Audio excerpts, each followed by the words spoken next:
8. Tragedy and Triumph for the Currency School. The Aftermath. As the Jacksonians and other currency counterparts in the United States might have predicted, the currency school harbored a tragic flaw, an Achilles heel that laid them low and turned their triumph into ashes: the neglect of bank deposits as a coordinate part of the money supply. And so, no sooner had Peel's Act been passed when the Bank of England, happily ensconced in its briar patch of monopoly, central control, and note restriction, but deposit freedom, began to expand its loans and deposits ad libitum. At the end of 1844, bank discounts had been £2.1 million, and total bank credit £21.8 million.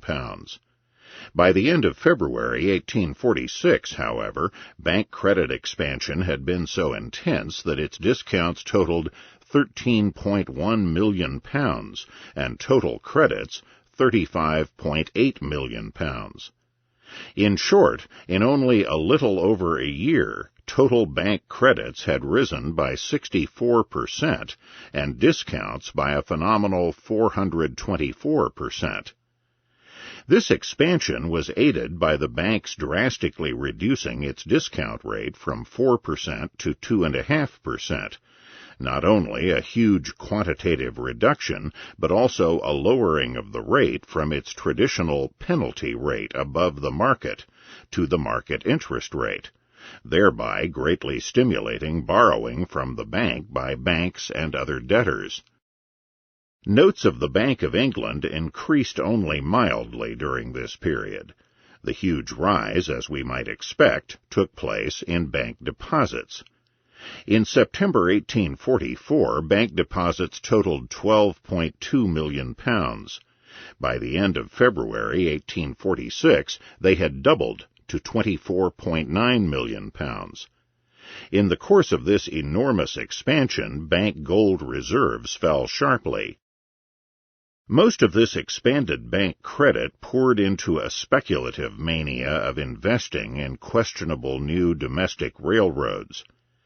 In the years 1845 and 1846, over £180 million of new railroad construction was authorized, about double the total of the entire previous decade.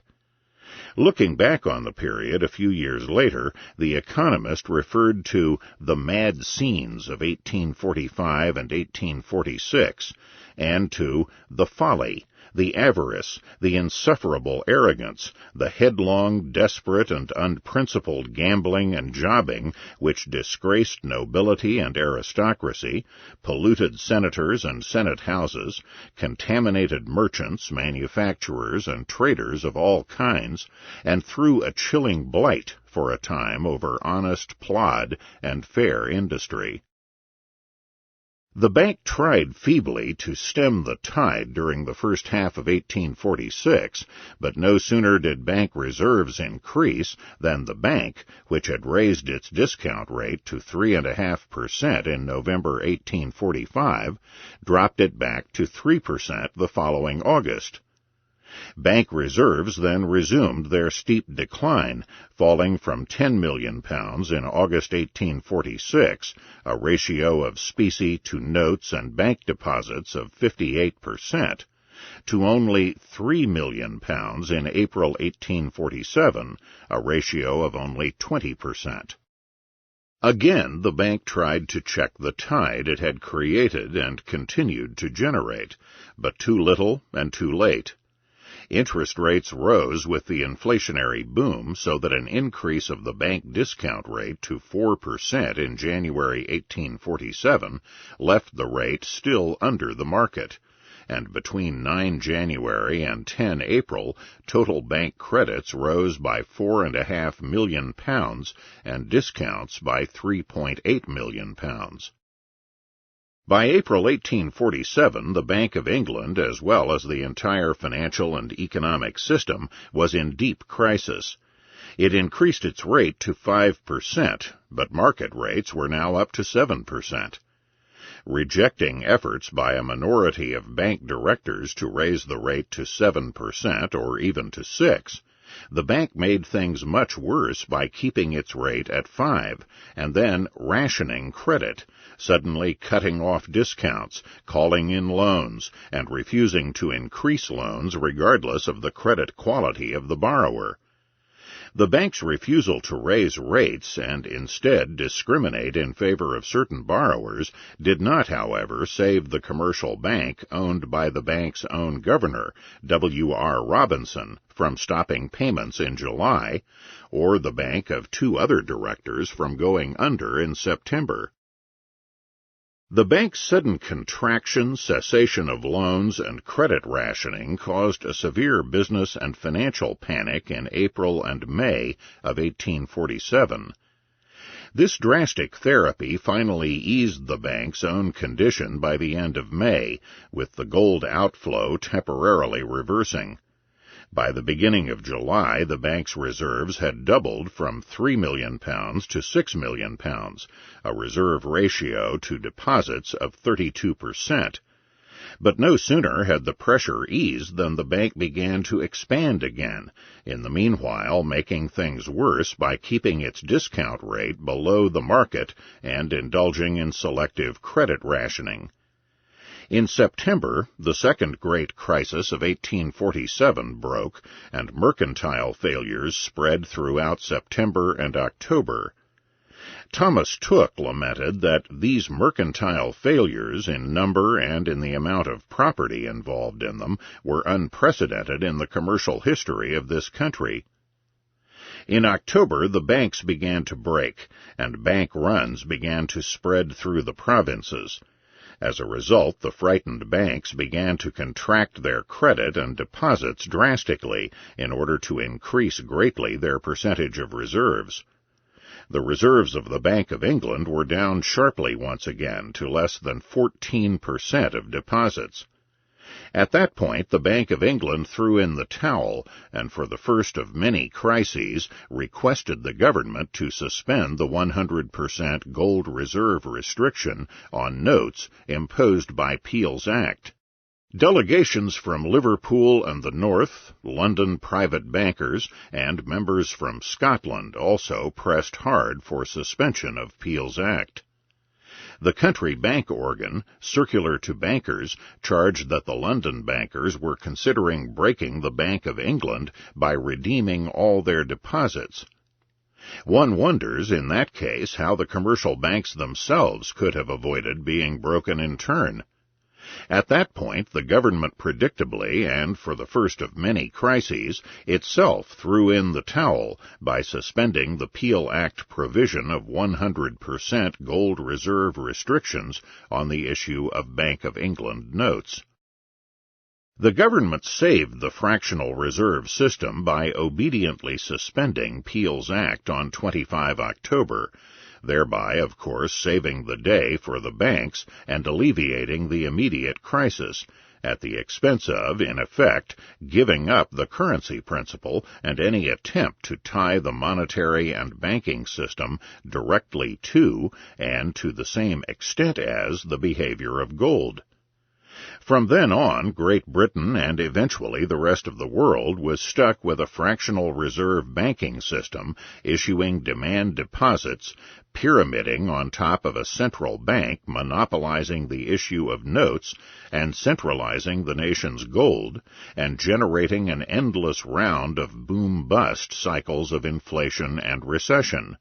Furthermore, with gold essentially centralized into the reserves of the central banks, it became easy for all these nations, even though allegedly committed to the gold standard, to go off that standard and on to fiat paper whenever any crisis, such as World War I, presented an alleged need for the rapid inflation of money to finance the war effort.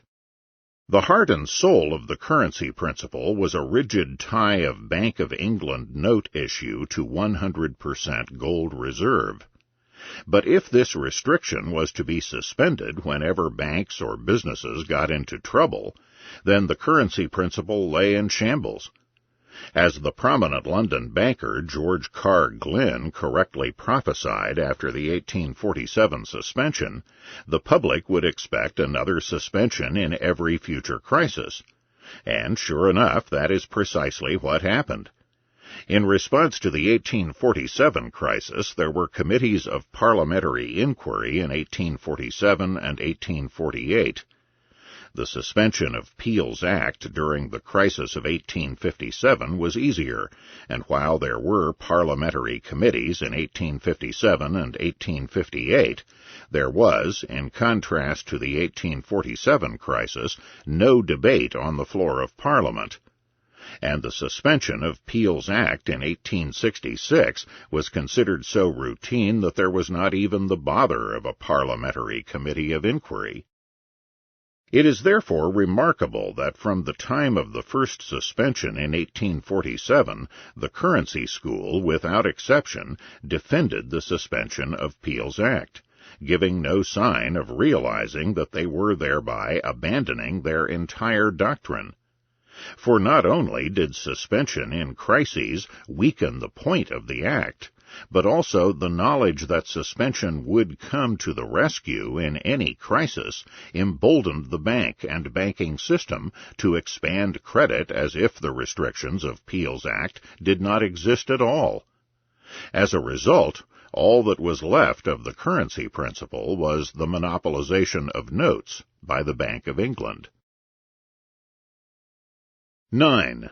De facto victory for the banking school.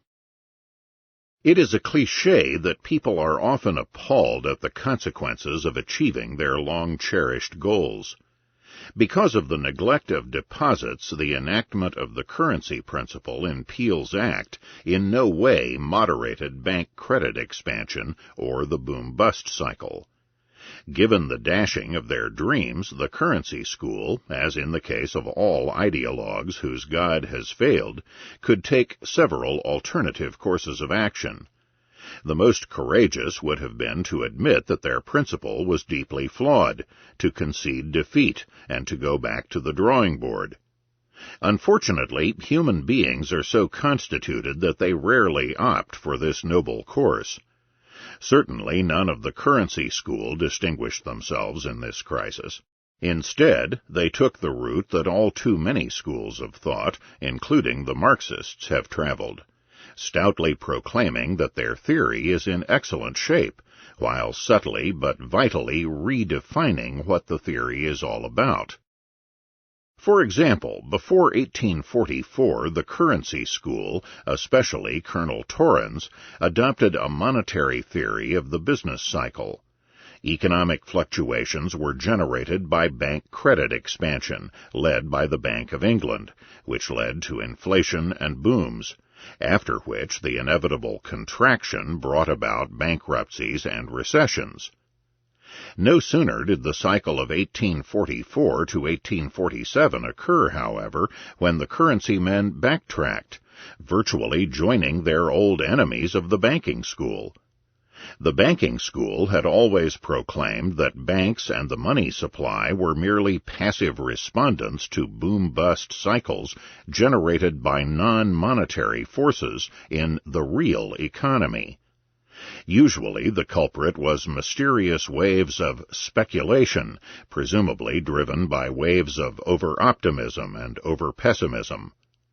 Now the currency school, even Colonel Torrents, proclaimed that they had never ever promised an end to the business cycle, which is, after all, governed by such non-monetary forces as speculation and over-optimism and pessimism.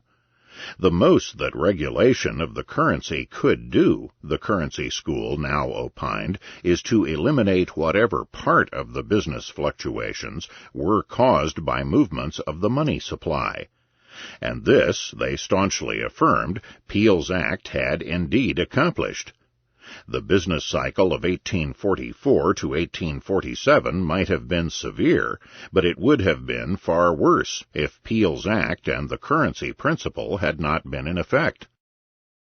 Thus Colonel Torrents, in numerous apologies for Peel's Act, put the blame for the boom of 1844 to 1846 on overtrading and railway speculation, as if this speculation had come out of the blue and was not the consequence of cheap, expanding bank credit. He also mentioned that one aspect of the inflationary boom was rapid conversion of floating to fixed capital, that is, a sinking of liquid capital into an excessive amount of fixed long-range investment. Again, there was no hint that it was excessive bank credit that had generated this overinvestment. It is revealing to compare two critiques by Torrents of Mill's contention that the currency school claimed to be able to cure all business cycles and commercial revulsions. In 1844, in reply to Mill's essay in Westminster Review, Torrents pointed out that the currency school claimed to eliminate not all revulsions, but only those originating in a currency fluctuating alternately above and below the level to which a purely metallic currency would perform. But in his point-by-point 1857 critique of the banking chapter in Mill's Principles, Torrents shifted the emphasis. Instead of paring down monetary-based fluctuations to gold currency, Torrents now claimed that most fluctuations began not in overissue by banks, but in disturbances not caused by money, which left the money supply out of harmony with the gold supply. Furthermore, Torrents was now easily able to cite Lloyd and Norman in support. Lloyd, too, now focused on the alleged non-monetary causes of fluctuations. Focusing, as the banking school had long done, on optimism and speculation, Lloyd declared that so long as human nature remains what it is, and hope springs eternal in the human breast, speculations will occasionally occur and bring their attendant train of alternate periods of excitement and depression. Thus, with the currency school coming to agree with the banking school on the primacy of non-monetary and the passive dependence of monetary causes of the cycle, the way was paved for a de facto consensus between the two schools. Since the currency school seemed content with the existing system so long as it enjoyed the label of the currency principle, the money supply was now deemed passive enough. At the same time, the Bank of England had enough real discretion and flexibility to satisfy the banking school and reconcile it rather easily to the status quo. Thus James Wilson, a leading banking school critic of Peel's Act, was readily able to vote for its continuance in the Parliamentary Committee of 1857 and 1858. The banking school was content in the British banking system of 1844 to 1914 to achieve the substance of their own creed while allowing the proud currency men to bask in the name. For their part, the currency men enjoyed the laurels of an empty victory. Norman, Torrens, and Lloyd, after 1850 made Baron Overstone, enjoyed great prestige while proclaiming the status quo a triumphant embodiment of their principles. The Bank of England's directors were happy to embrace the supposedly restrictive currency creed, and new currency epigones relayed what had become standard doctrine, misinterpreting the existing system as currency-like and ignoring the entrenching of the boom-bust cycle in economic life. With the currency school now committed to the banking school's non-monetary over-trading theory of the business cycle, and with such hard money and free banking writers as Robert Mushet and Henry Parnell gone from the scene, the currency analysis of the business cycle disappeared by default. Of the banking school analysis, the most important elaboration of the non-monetary cycle theory was that of James Wilson in his Capital, Currency, and Banking, 1847. Wilson developed what might be called a non-monetary overinvestment theory, which foreshadowed the later Austrian cycle theory, but lacked the crucial monetary causal element. He focused on railroad overinvestment as the cause of the 1844 to 1847 cycle, and persistently predicted a crisis based on his analysis from 1845 until the time of the crash. In Wilson's brilliant analysis, the boom begins with the excessive investment of savings in fixed capital. Savings are floating or circulating capital, the wages fund that goes into the hiring of workers and buying of raw materials. But because of a sometime propensity to overtrade, businesses may invest in fixed capital beyond the annual supply of savings. Too many money savings are poured into the production of fixed capital, whereas too few are used to produce consumer goods. In short, the boom is characterized by an undue shift of resources from consumption goods to capital goods. The increased expenditure on fixed investment of capital, in the 1845 case heavy railroad investment, on the other hand, increases wages in the hands of consumers. But as the consumers come to spend their wages on a lower supply of consumer goods, the price of consumer goods will inevitably rise. In short, consumption and investment have become excessive in relation to the savings available. In response to the rising prices of consumer goods producers will attempt to expand output and thereby increase their demand for capital, that is, their demand for loans. But the dearth of savings in relation to the demand for capital will bring about a rise in the rate of interest, and the sharp rise in interest rates will precipitate a recession. In short, the fixed investment boom producers, in this case the railways and suppliers of railway material, would be forced into a sharp scramble with the producers of consumer goods for suddenly scarce capital, and the resulting crisis and depression causes the abandonment or indefinite postponement of the excessive fixed investments. During the Depression, excessive investment is abandoned, resulting eventually in recovery to a sound and normal condition. Thus Wilson, in addition to seeing the unwise and excessive investment, as well as the overconsumption and under-savings of the boom, demonstrated how the boom is the economic distortion that necessarily generates the unhappy but curative depression that finally restores a sound economy. He also saw how a rise in interest rates, as a signal of overconsumption and undersaving, brings about the restorative recession. In addition, he realized that a lack of savings was a key to the recession, and concluded that greater savings would help speed the recovery. While there is surely over-investment in the higher orders of capital goods during a boom, Wilson misfired when making his sharp distinction between floating and fixed capital. To Wilson, money savings going into fixed capital are somehow lost or sunk, and thus disappear from the payment of wages. The problem is not in fixed versus floating capital, however, but consumption as against over-investment of all types in the higher orders of capital, whether in fixed plant or greater inventory of raw materials. But the greatest problem in Wilson's discussion was his neglect of money. Money, he believed, was merely a device for facilitating exchanges, and therefore could never be a cause of economic fluctuations, but only an effect. And yet, if money was not involved, where do the railway firms get the new money to spend, even though savings have not risen?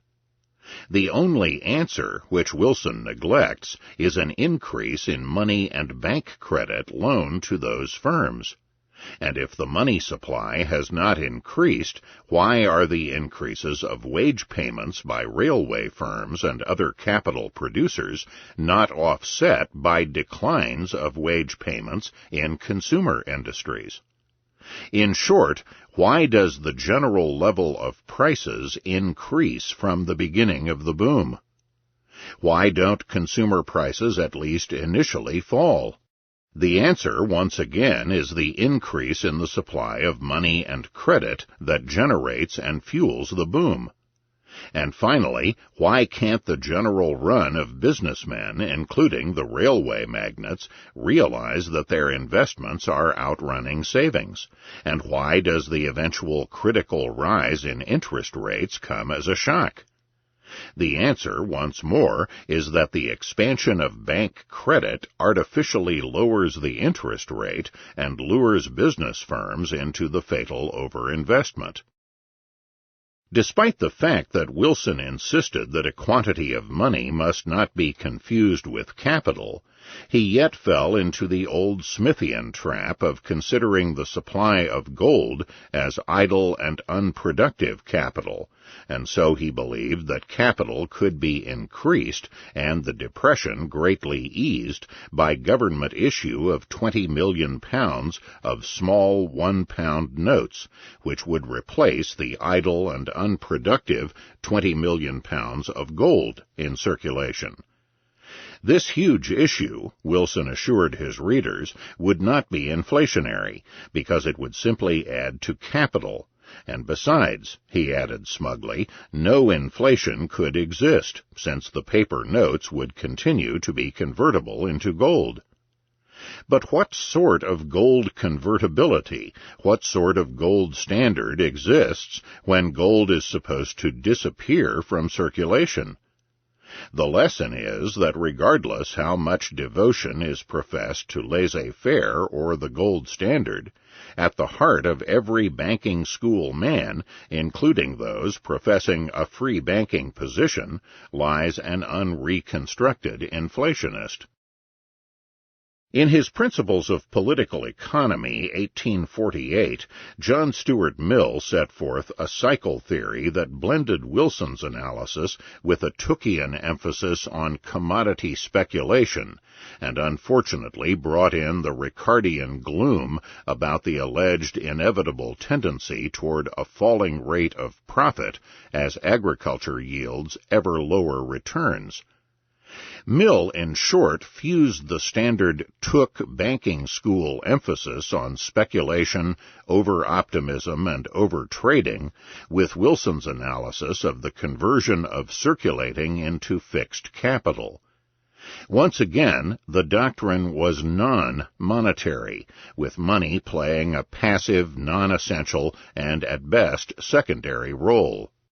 Thus, Mill adopted Wilson's railroad investment theory of the cause of the recent 1845 to 1847 cycle.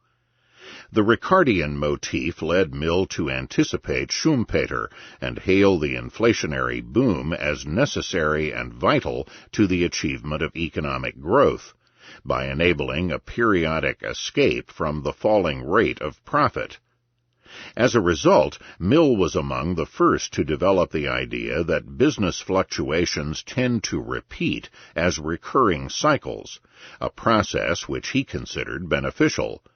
He was not worried about recessions, since the contraction and Say's law ensured a rapid return to full employment and prosperity.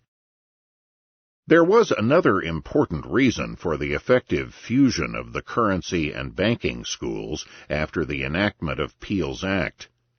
Both these groups, after all, were dedicated to retention of the gold standard as their top monetary priority, even though the banking school version tended to be highly attenuated.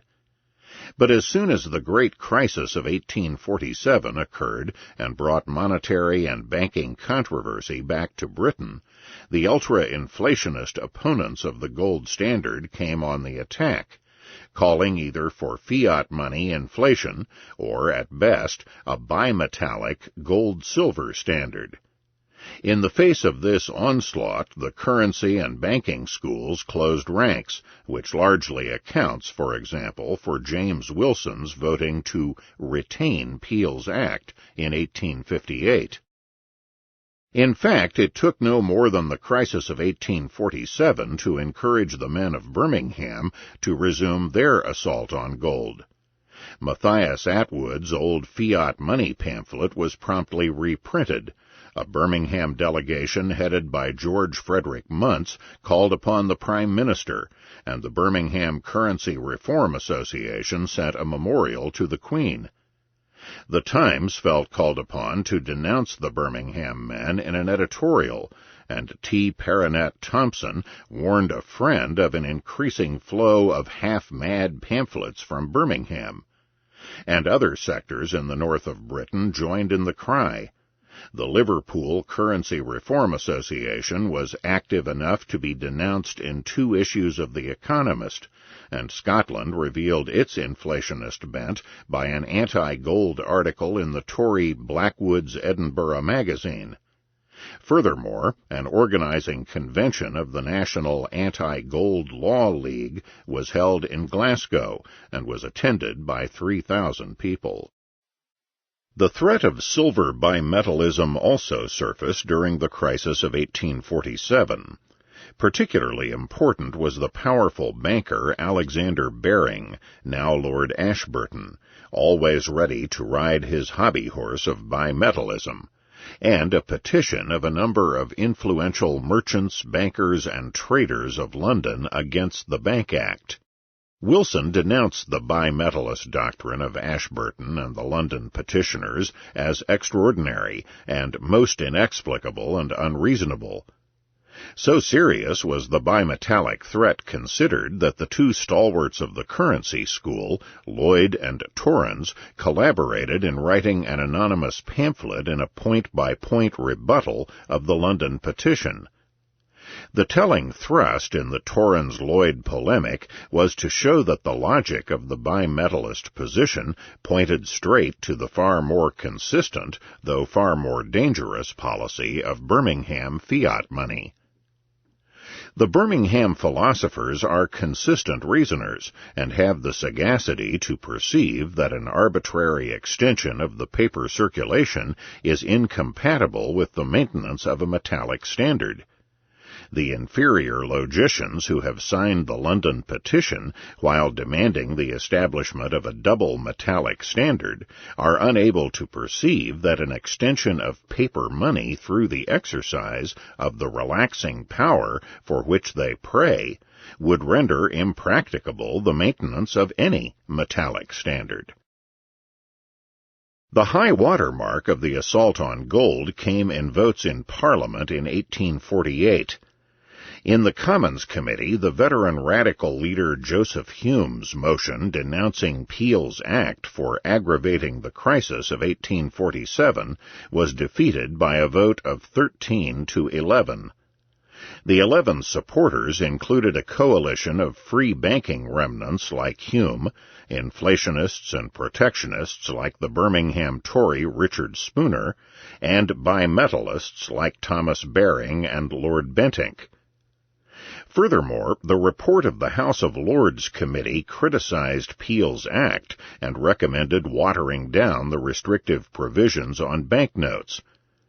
While the committees were deliberating, the veteran anti-bullionist John Charles Harries moved to repeal the limitations on banknotes of the Act of 1844 and all the acts of 1845. Here was a rallying point for all soft currency men of whatever stripe, Birmingham men, bimetallists, or soft gold men.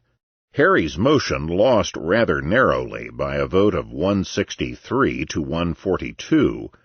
The major speeches for the motion came not from the moderates, but from Birmingham men like Richard Spooner. In answer to Spooner, the great Robert Peel rose and pointed out that although Birmingham doctrine was in a small minority within the House of Commons, outside the House, of those who talk about the currency and write about the currency, the vast majority, indeed 9/10, agree with Spooner, that is, want issues of paper without the check of convertibility. Whether Peel was overreacting to what he considered expressions of evil, or whether his raising the specter of Birmingham was a ploy to rally the troops, that tactic was successful, and Harry's motion to consider the reports of the Lords and Commons committees was defeated without even coming to a formal vote. From then on, for a decade, the specter of Birmingham was enough to win the moderate Goldmen and the banking school to an all-out defense of the Peel Act status quo. During the mid-1850s, Wilson's Economist followed this path, and the veteran currency man James Pennington wrote a worried letter to a friend that there is just now a widespread clamor calling for repeal of that act, the Bank Act of 1844, which clamor, if it prevails, will, I think, be followed by a clamor equally loud for doing away altogether with the obligation of specie payments. We may fittingly close our discussion of the aftermath of Peel's Act by focusing on two important contributions, after the passage of the Act, by the wisest of the currency school, Colonel Robert Torrens. In the course of his critique in 1857 of the banking school chapter of Mill's Principles, Torrens added another vital point in criticizing the view that banks, being passive, can have no power to increase their liabilities, and hence have no power to raise prices. Torrens trenchantly pointed out that Mill excludes from his consideration the important fact that banks possess in themselves the power of increasing and diminishing the demand for banking accommodation when they raise the rate of discount. The demand for accommodation contracts, and when they lower the rate, it expands. And unless he is prepared to disprove the fact that banks can lower the rate of discount, he cannot consistently maintain that their power of increasing the issue is limited. Amidst all the assaults on the Peel's Act system by Birmingham fiat moneymen, bimetallists, remnants of free bankers, and banking school adherents, it is remarkable that apparently not a single writer, parliamentarian, or man of affairs called for a tougher policy of plugging up the enormous hole in the currency system by extending the 100% reserve principle to deposits as well as notes. Not a single currency man admitted any flaw in his previous position, nor advocated, like Jacksonians in the United States, pressing on to a full 100% reserve position on all bank demand liabilities, including deposits. The closest that anyone came to this view was Colonel Torrens. In a poignant moment in the history of economic thought, in his last published work at the age of 77, Torrens wrote a review in the January 1858 issue of Edinburgh Review of the collected tracts and other publications on metallic and paper currency by his old friend and ally Samuel Lloyd, Lord Overstone, edited by John R. McCullough. After eulogizing the contributions of Lord Overstone and once again defending Peel's Act, Torrens went on to try to explain the business cycle culminating in the recent crisis of 1857. In sharp contrast to his surrender a decade earlier to the banking school in blaming over-trading for the crisis of 1847, Torrens now strongly affirmed that were there no overbanking, there could not be, except for brief periods, overtrading and excessive speculation. And the overbanking, since Peel's Act, clearly meant deposits. For Torrens could scarcely ignore the fluctuations that were occurring in the amount of bank deposits. Discussing deposit banking, Torrens emphasized that by creating new demand deposits through loans, the banks exerted the same influence upon the markets as an increase in the numerical amount of the circulation of notes. Torrens had always been the only currency man to understand the true monetary importance of deposits. Now he pressed on to a vigorous condemnation of the commercial bankers and their expansion of deposits in the recent boom, as well as their contraction and bankruptcy during the crisis.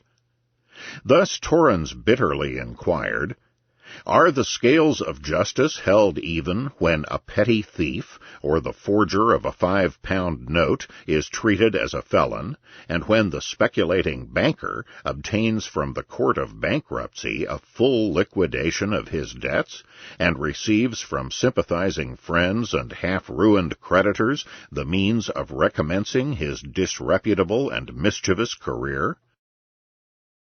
Torrens went on to show how additional loans from deposits produce effects upon prices, upon commercial credit, and upon the exchanges, results analogous to those produced by additional issues of bank notes.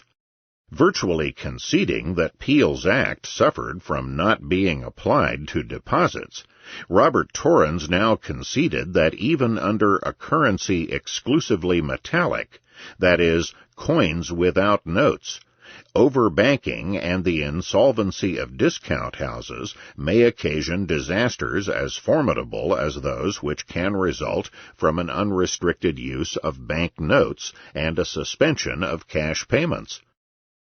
In his conclusion, Torrens expressed strong doubt whether the advantages of discount deposit banking, even when conducted under a metallic currency, balance the evils it inflicts.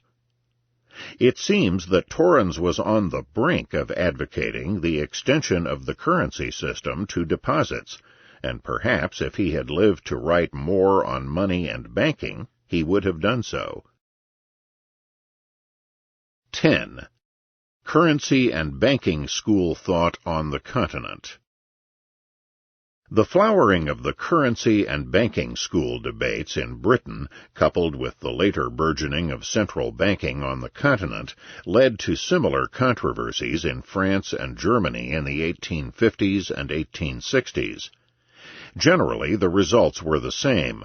Pseudo-currency triumph in the same sense that the central bank acquired a monopoly of note issue, and de facto banking school victory in elastic, fractional reserve banking and repeated increases and declines in the supply of money. In France, laissez-faire thought flowered among economists who proved themselves the true heirs of J.B. Say.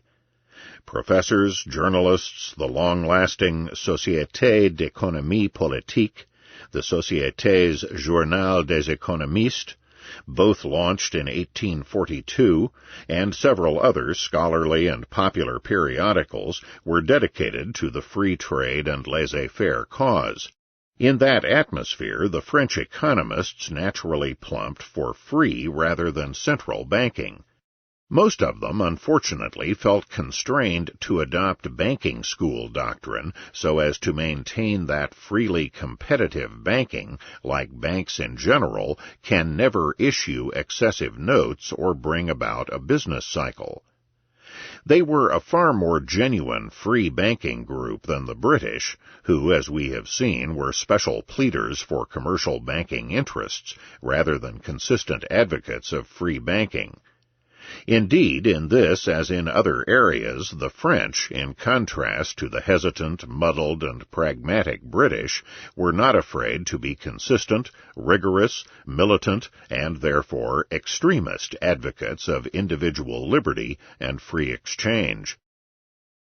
One of the leading and one of the most interesting of the French free banking theorists was Jean-Gustave Courcelles-Sonville, 1813 to 1892. Courcelles, as one historian writes, was in favor of absolute freedom and unlimited competition, and was the most uncompromising of all the free bankers in France. The sole permissible regulation, in his view, was one aimed simply at the prevention of fraud. J. Edward Horne, 1825 to 1875, was another notable French free banking theorist. In his La Liberté des Banques, 1866, Horn went so far as to challenge the idea that the state must have a monopoly on coinage. He pointed out that private investment bankers could easily gain as much public confidence in the circulation of their coins as has the state. Horn noted that the state is far more likely to suspend the obligation of a central bank to redeem in specie than grant such a boon to the smaller individual banks. In the paraphrase of Vera Smith, Horn called attention to the greater possibility that the liability of such a central bank to pay out specie on demand would be revoked, with its consequence of pure paper money in place of notes convertible into coin. A bank under state patronage always counted on the government to relieve of its obligation to pay when nearing insolvency, and its bankruptcy became legalized instead of its having to go into liquidation and suffer the usual penalties of insolvency. This history of privileged banks had undeniably been full of bankruptcies. Horn went on to insist that under free banking, any refusal whatever to pay in specie on demand must mean instant liquidation for the errant bank. Only then could a free banking system work. Horn notes, if banks of issue were given to understand, however, that they were positively and irremediably responsible for their acts, and had themselves to bear the consequences, they would be as prudent in their policy as any other business concern. The problem is how could government be trusted to enforce prompt specie payment on the banks, especially if many or most banks get into trouble at the same time? Courcelle and Horn were both heavily influenced by James Wilson's circulation into fixed capital analysis of the boom.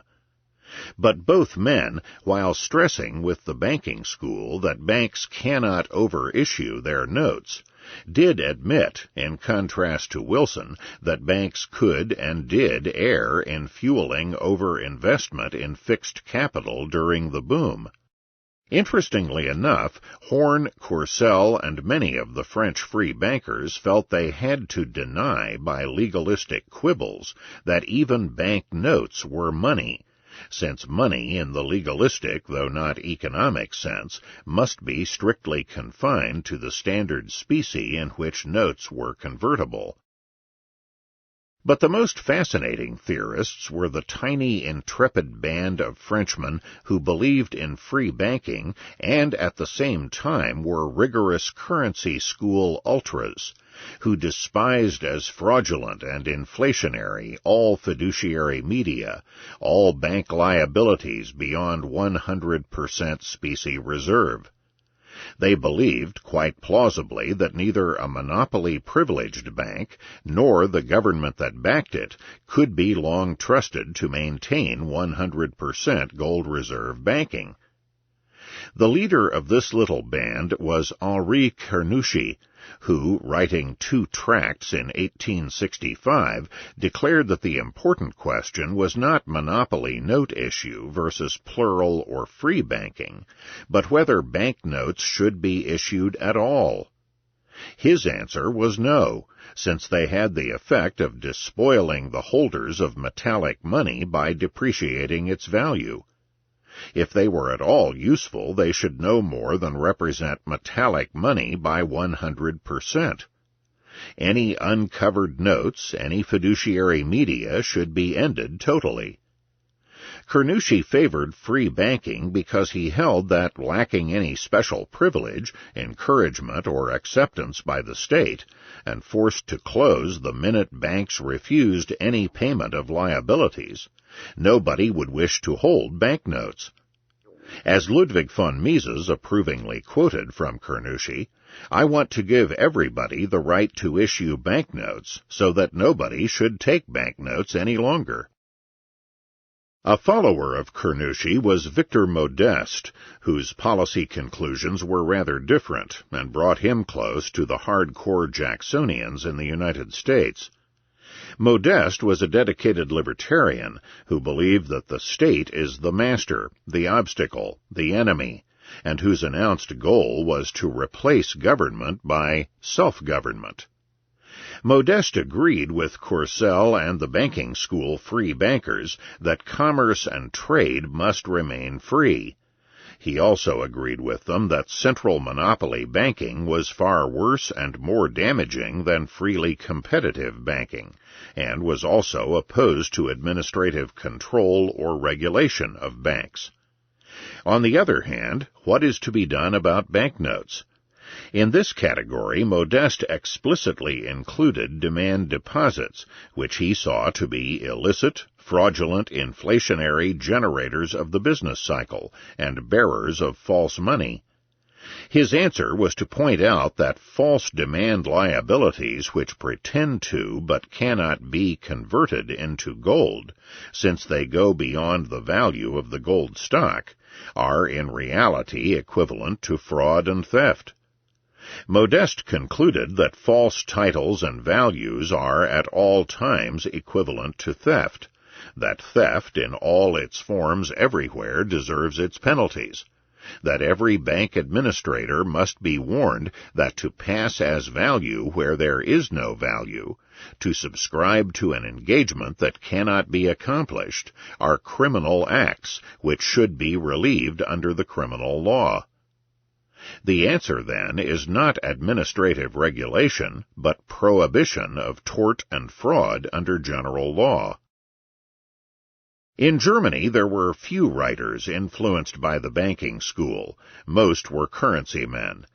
In the rigorous currency tradition was Philipp Joseph Geyer. Writing in his tract Banks and Crises in 1865, and in another book 2 years later, Geyer declared that ideally the amount of money in circulation should always remain constant. The money supply is not in fact constant, largely because continuing issues of banknotes are not covered by specie.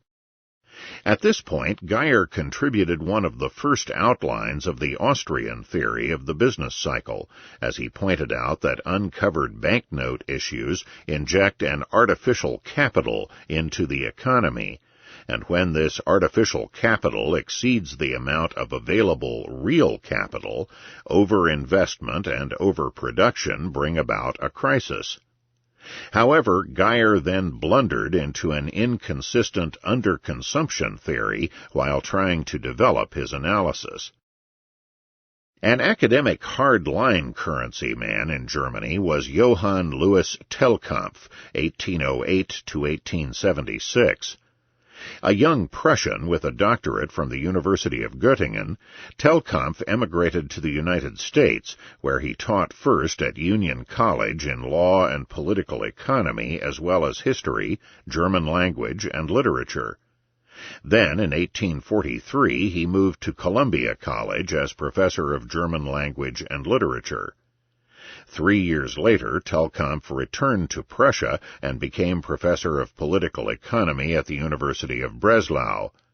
He was later elected to the Prussian Senate, where he took a leading part in bank legislation. Telkampf's observations on the problems of decentralized banking in the United States led him to argue for strict 100% specie reserves to banknotes, and for one monopoly central bank to put this plan into effect. Telkampf aided in disseminating the currency principle by co-translating McCullough's defense of the principle into German in 1859. On the other hand, failing the adoption of his 100% specie plan, Telkampf was very willing to consider free banking as a second best. The free bankers in Germany tended to be smaller in number than in France, and currency school rather than banking school men. A notable writer in this camp was Otto Hübner, a leader of the German Free Trade Party. His multi-volume work, Die Banken, 1854, was largely an empirical survey of banks throughout the world, and argued that banks were soundest and least in danger where they were freest and least controlled. Privileged central banks tend to be wildly run and are in danger of insolvency, as note the suspension of specie payment of the Austrian National Bank, which had financed large deficits of the Austrian government. Hübner's goal, like Carnouchy's in France and like that of Geyer and Telkampf in Germany, was 100% specie reserve to banknotes. His ideal preference would have been for a state-run monopoly 100% reserve in the bank, like the old banks of Amsterdam and Hamburg. But he recognized the problem of inherent mistrust of state banking. As Vera Smith paraphrases Hübner, "If it were true that the state could be trusted always only to issue notes to the amount of its specie holdings, a state-controlled note issue would be the best system. But as things were, a far nearer approach to the ideal system was to be expected from free banks, who, for reasons of self-interest, would aim at the fulfillment of their obligations."